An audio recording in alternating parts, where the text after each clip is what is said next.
How much prep time is too much prep time for an adventure, part 2. Hello friends and welcome. It is I, the OGGM, out for a walk to see if any Halloween decorations are on the yards yet. And I thought I'd talk about the latest entry in tabletop role-playing game controversy Jeopardy. Ding, congratulations Harmony Ginger, you're on the board again.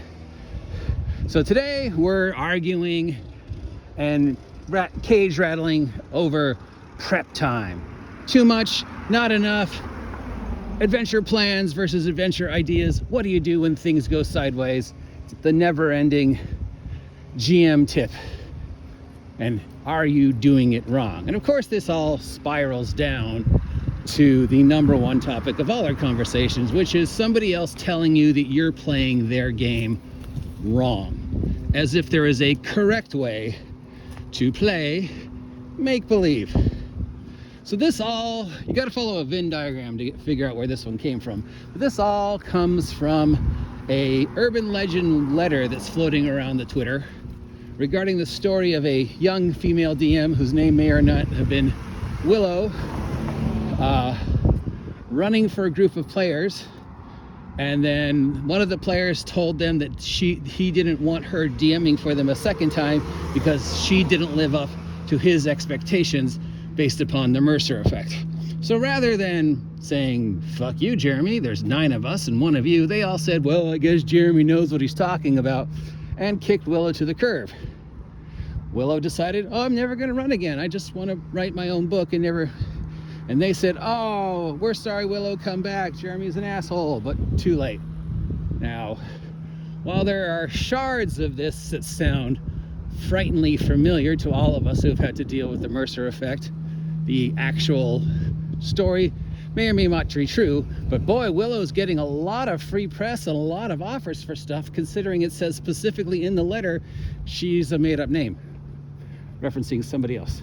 But anyways, this led to 2 things: the story of Jeremy being an asshole, and did Willow over prep for a one-shot? But then spiraled into the yes category and the no category, and the overall resounding Willow's playing my game wrong, therefore I am in a position to tell Willow how she should play my game, because I, the universal Twitter role-playing game, I know better.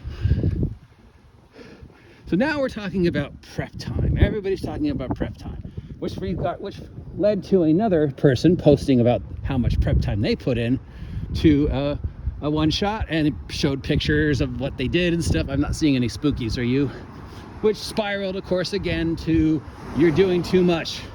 You're not doing enough. You're doing too much. You're not doing enough. You're doing too much prep time. You're investing too much energy. I spent 18 hours working on my one-shot. That's too much. That's not enough. You're doing my game wrong. I am going to tell you how to do prep time, because I, the universal Twitter old school idiots, know better than you how to play make-believe. So now we come to how much prep time, adventure plan versus adventure idea. Now, you know, I'm a big fan of not having plans, having ideas. My prep time is usually about an hour if it's something I'm making up, or the 2 to 3 hours I need to read the adventure I'm going to run if it's a module, and then to decide what I'm going to change. Because I know that nothing I plan for the game will end up exactly the way I want it to. So I need to be prepared to run for it. This goes back to the whole lesson plan versus lesson idea, which I got from my years of education, being a huge fan of the don't have lesson plans, have lesson ideas. Don't have adventure plans, campaign plans, have ideas that you can use or toss aside depending upon the interest level or lack thereof of your audience. Now that said, how much prep time you need is up to you. It's each one of us. We each learn differently. We each process information differently. We each need our various steps and rituals and totems and whatever to get from point A to point B, whether it's taking a test, going to work. Oh, aha! There we go, number 1. First spooky of the year. Whatever, whatever steps you need to get from point A to point B. And for some of us, it's very easy. Put on my pants, put on my shoes, go outside, do my job. And for some of us, it's very hard, especially if you're on the spectrum. You might need to touch the doorknob 37 times or whatever. We all have our rituals to be prepared for anything. Running an adventure is the same thing. There is no right answer. Anybody who's telling you that there's a right answer to how much prep time is a jackass, because there isn't. How much time you need to prepare is you. How much or how little product or props or whatever you need, again, that's completely up to you. Nobody can tell you it's wrong. Willow did not over prep if those were the steps Willow needed to feel comfortable running the one shot. Now, hopefully, the real lesson is not over prepping versus under prepping. It's what do you do when things go sideways and all the prepping you've done is suddenly pushed to the back burner because the player characters decide to do something completely left field. That's what we should be talking about. Adventure ideas, adventure bookmarks, adventure outlines, mashing together themes, lessons that I have tried to impart on you over and over again for the past 10 years, all with the preface, so I really don't know what I'm talking about. I'm not seeing any other spookies other than that one, right? Now, I'm not going to profess I am the end-all be-all. I'm not. I'm going to tell you the steps I use that help me, that I've seen others use, that I learned from other people, but I'm no way, shape, or form ever going to tell you that my years of experience means that I'm better than you, or because I've run decades, I can run circles around you. No, I'm going to tell you I'm pretty good. I've run good games, I've run bad games. I've fallen into the trap, I've seen other DMs fall into the trap, I've seen other players fall into the trap. I know how easy it is to fall into the prep time trap. It's not going the way I want it to go. I prepped this, and this, and it's not happening. My game is ruined. Your game isn't ruined. We talk a lot about the MacGuffin. We talk a lot about the mystery of the DM screen. We talk a lot about the players don't know. Your players don't know. Nothing happens until it happens. Nothing happens until the lever is pulled. You have permission to move shit around if things aren't going the way you thought they would go when you prepped the adventure. All right. So let's use 2 examples of what I mean, okay?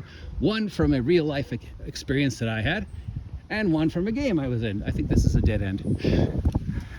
Okay, so lesson plan versus lesson idea. Once upon a time, I was working at a site as a aide. I'm not gonna say when, I'm not gonna say where, but this site was very rigorous on the whole lesson plan. You've got to fill out the forms, you've got to check off the things, I've got to see this, this, and this, and this is this. The teacher spent so much time in each individual student's folder that they inevitably were jealous of me, the aide, because I actually got to interject with the students, as opposed to them who had to follow the lesson plan. Now, one day, AT&T was at the site, and they had one of those gigantic spools with the hundreds and hundreds and hundreds and hundreds of feet of phone wire on that. I don't know what they were doing, but you know those gigantic spools, right? Obviously, every kid was just laser beamed focus on the fact that there were big trucks in the parking lot. Remember, we're talking about 6-year-olds, 5-year-olds. This gigantic spool of wire and all the noises. And the teacher had a very specific lesson plan. And it was painfully obvious the kids weren't gonna follow her lesson plan because they were obsessed with what they saw out the window. So because she'd prepped this, good afternoon, she got locked into this has to happen the way I think it should happen, and I'm gonna lose my temper because the kids aren't doing what I want. So yeah, she failed because she lost control of the class because she couldn't adapt. Oh, there's two. It's a very small one, but it's a spark. Because she had a lesson plan, she had prepped, and she couldn't diverge from the plan. Now, lesson idea, same situation.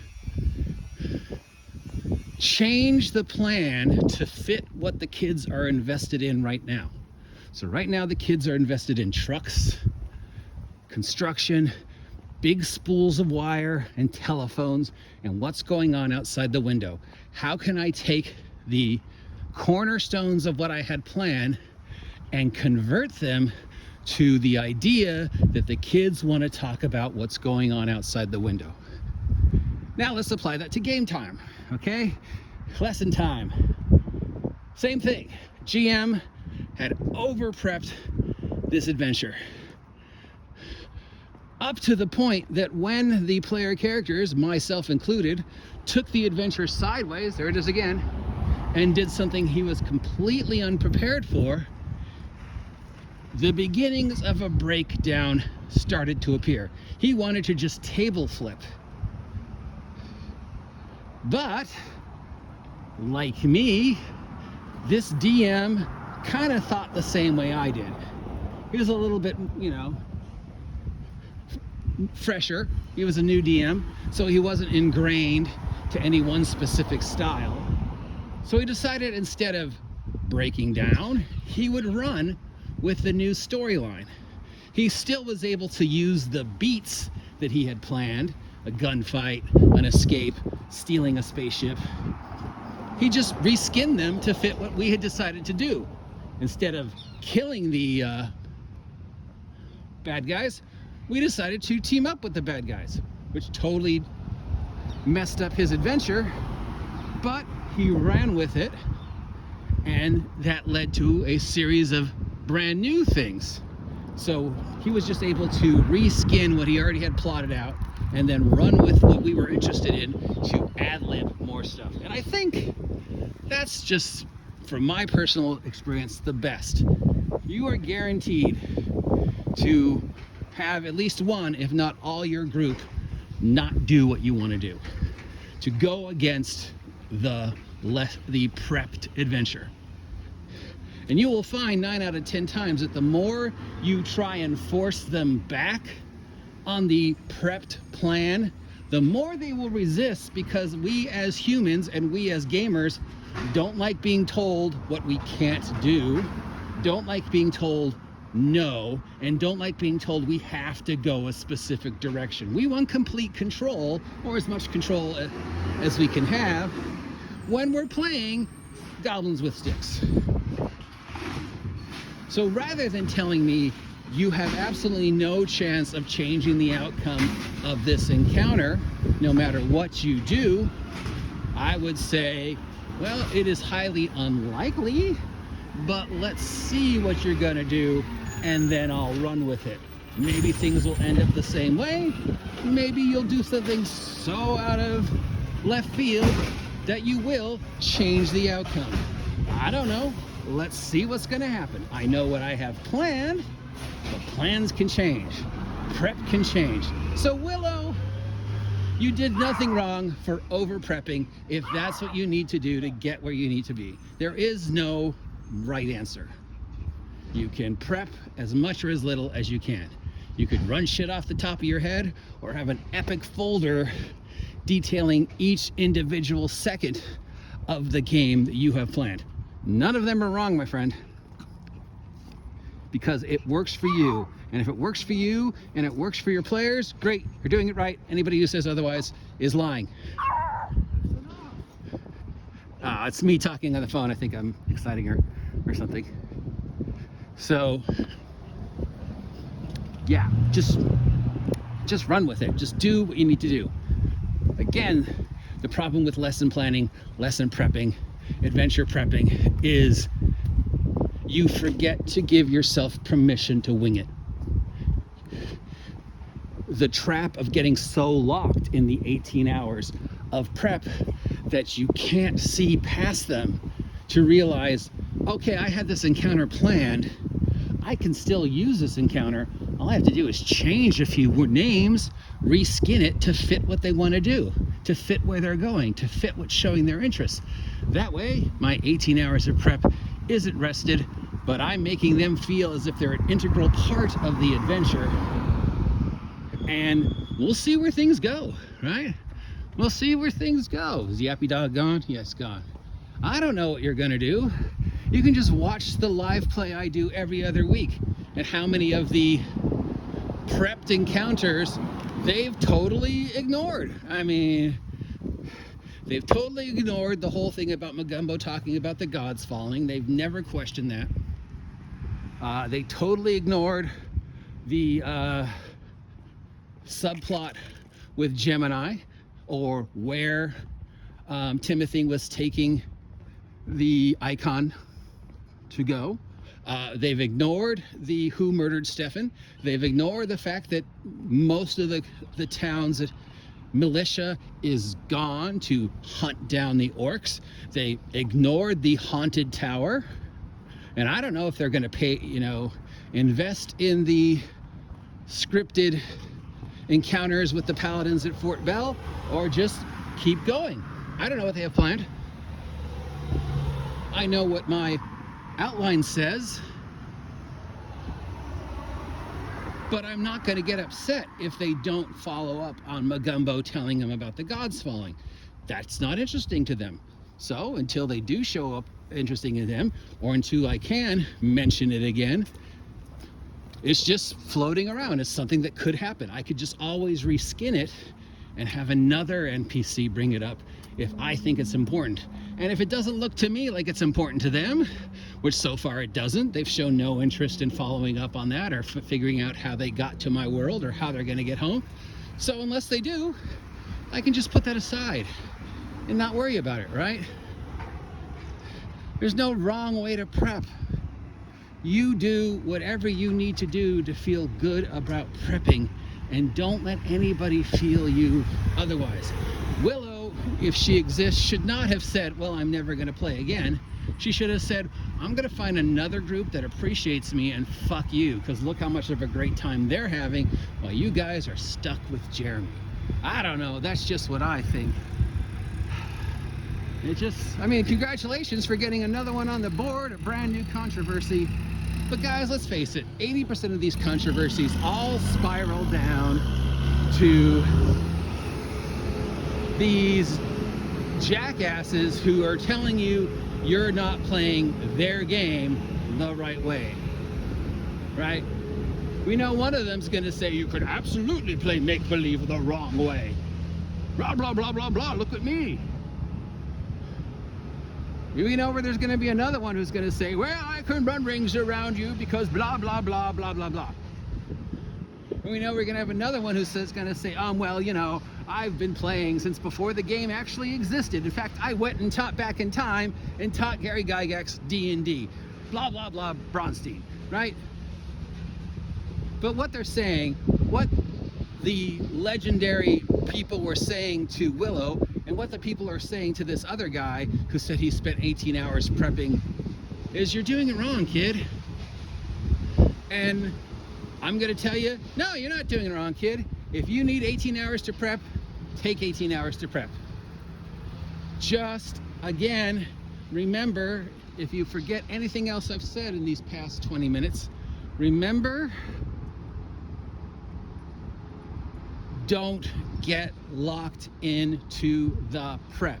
Have adventure ideas.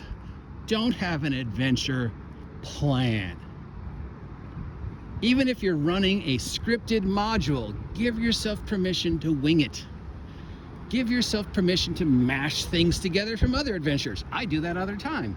Give yourself permission to listen to what the players are saying that they're interested in and run with it.